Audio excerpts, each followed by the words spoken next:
talk about certain revolutionary ideas या revolutions which occurred in Europe after 1815. 1815 के बाद जो यूरोप में नए नए आइडियाज आए. I can tell you one thing very clearly, that the ideas which we have these days, even like पिछले 150 साल में जो आइडिया जिन पे लोगों दुनिया में बहस हुई है, इनकलाब आए हैं, चेंज आई है, वो सारे मोस्टली जो आइडियाज हैं रिसेंट हिस्ट्री में वो यूरोप से ओरिजिनेट हुए हैं.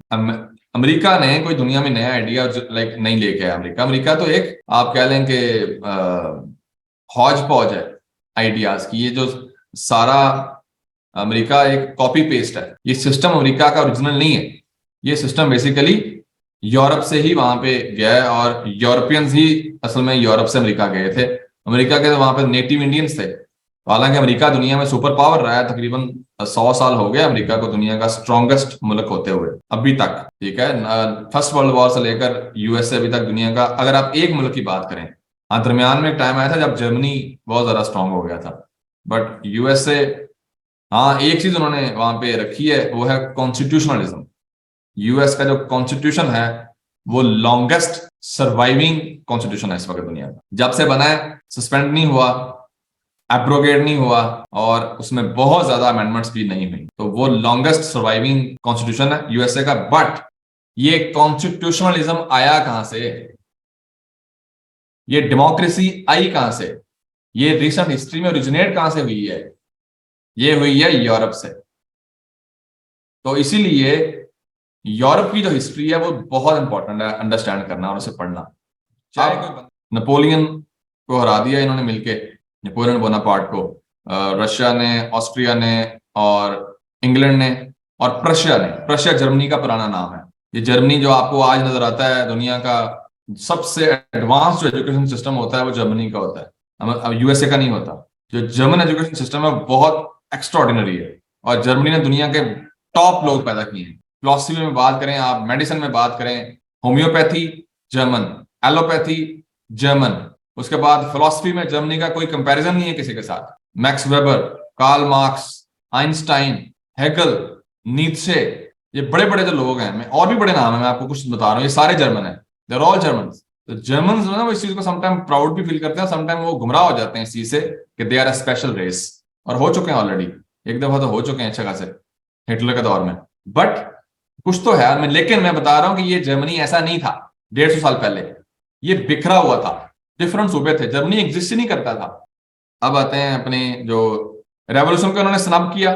फ्रांस का रेवोल्यूशन आया, they try to snub it, they try to contain it. Mean के जो यूरोप की कंट्रीज थी सारी, जो इंपीरियल पावर्स थी, मोनार्क्स बैठे हुए थे, किंग्स बैठे हुए थे, रेवोल्यूशन को रोकना उनका बनता भी था.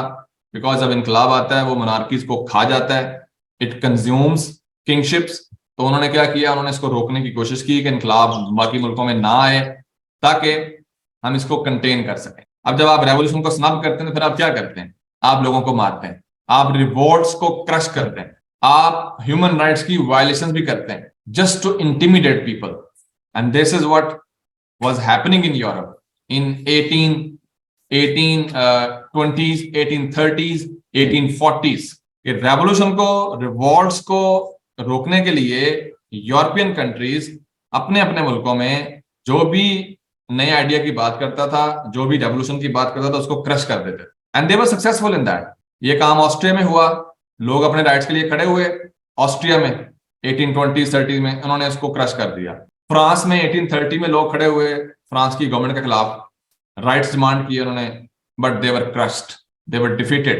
फिर 1848 में, जो बड़ी इंपॉर्टेंट डेट है, 1848 में यूरोप के अक्सर मुल्कों में रिवॉल्ट हो गए.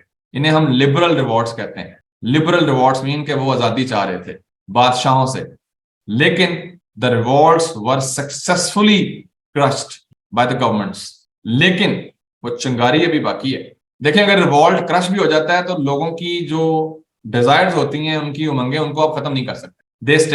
They stay and they come up and they surface again. लेकिन किन आइडियोलॉजीज पे अब बात हो रही है यूरोप में?